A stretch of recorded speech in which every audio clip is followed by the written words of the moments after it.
Hi, my name is Amy Pavlina. Today I'm going to walk you through Unit 4, Day 7, the whole lesson from Teach Hub. In my other video, I show you how to embed some scaffolds and supports for this lesson. But for this video, I'm going to walk you through the lesson and what you're going to be doing with students, what students are doing on their own, and how you're coming back together as a class. So for this lesson, it really dives deep into having students think what is fair versus what is constitutional. So the article that is included with this is the court case, Tinker versus Des Moines Supreme Court case about students wearing black armbands in support of the Vietnam War. So the first thing you're going to do is you're going to look at a scenario that's independent with your class. And this is going to be your introduction about fourth grade students being at recess, someone pushes someone else, punches them, and were they right to punch them back? Why or why not? And how did they decide if it was right? Are they thinking it's fair, or is it constitutional, or is it just the right on the playground? You have to really get students to think what is fair, and then you're going to have them think to dive deeper into, well, it may be fair, but what's constitutional and what are your rights within a school? That even though you're in a school setting and you have a teacher telling you what to do, a principal telling you what to do, and you have rules that you have to follow, you still are protected by the Constitution. So we're going to really dive deep, and you have to really get your students thinking about whether something might be right or it might be wrong. Decide that things are right or wrong might be different factors, such as our beliefs and our value system. Maybe it's the rules in our classroom or our personal experiences. But the Supreme Court justices, they go based on the Constitution. Is it in the Constitution? For this scenario, does it follow the First Amendment? Is it right or is it wrong? And then you have this nice model that's going to have you go back into it again about everyday people, such as you and me, how we decide if something's right or wrong, maybe our personal experiences, family experiences, rules in the classroom. That's a biggie as a teacher. Morals, beliefs, traditions versus Supreme Court justices. They're unbiased. They should be unbiased. They just follow the Constitution of the United States of America and any amendments that are brought up to it.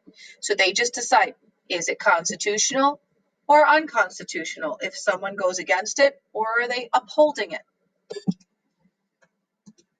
And then students have that short introduction, and then they're going to go into their independent work.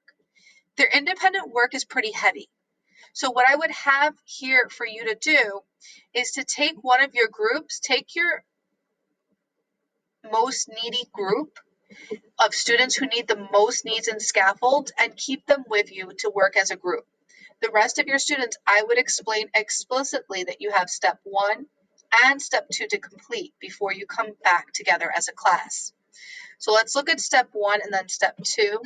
So for step 1, they're going to go over what was Tinker versus Des Moines. And they're going to see that, oh, it's 2 students. They were 13 and 16. This is 1965. This is the Vietnam War. Your students may have no idea what the Vietnam War is. You might have to go back into that and explain this was a war that was happening at the time. And the group decided to wear black armbands.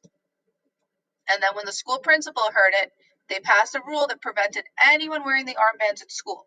But the 2 students still wore them, and nothing happened.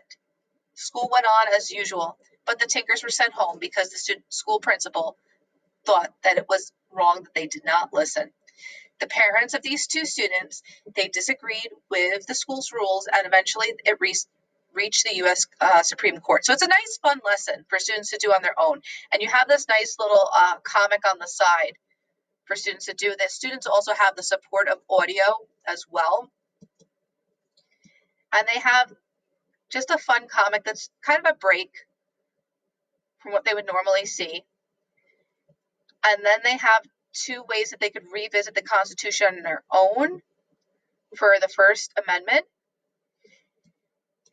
And then you're going to go into for them to complete on their own. So think about your students and the needs of your students. Students are being asked to complete this on their own to answer the question, why do you think they ignored the rule? Do you think the school policy banning armbands was fair? And then, is the principal's decision constitutional or unconstitutional? But students aren't done yet. There's more. So then they're going to go into argument 1, that it was constitutional. Then they're going to go to argument 2, that it was unconstitutional. And again, they have that audio if you don't have very strong readers. And then finally, they have the verdict of what actually happened and what did the Supreme Court decide. They were in favor of the Tinkers and freedom of speech for students. And then students are going to be asked to complete those additional 3 questions. So it's a very heavy independent work session. You have to know your students for this lesson and what you're giving them. Maybe you're breaking this up over 2 days and you're having students revisit this after you reintroduce the topic again during a second continuous day of this instruction. It's all up to you as the educator and what would work best for your students. And then the wrap up. I feel like this is very powerful for students to come back and speak about, well, what did they think? And why do you think the students ignored the rule? Maybe putting them in that experience. Would you ignore the rule? Why or why not? Was it fair? Was it constitutional? And then students have on their own, they can do their check for understanding, where they're going into a bunch of different scenarios to think, is this going to deal with school discipline or public safety? Why or why not? And you have some scenarios, they could check it off on their own. You can make this easily into a Google form and students could just click it off. Or you can just discuss it as a class and see who says yes and who says no. Maybe you're doing it as a poll. And then they have a check for understanding a scenario. You could also give this as independent work or as a wrap up or a homework for the lesson. So I hope that this has been helpful to kind of walk you through the lesson. In my other video, I show how you can provide scaffolds and supports for students during this lesson to help guide their thinking during the lesson.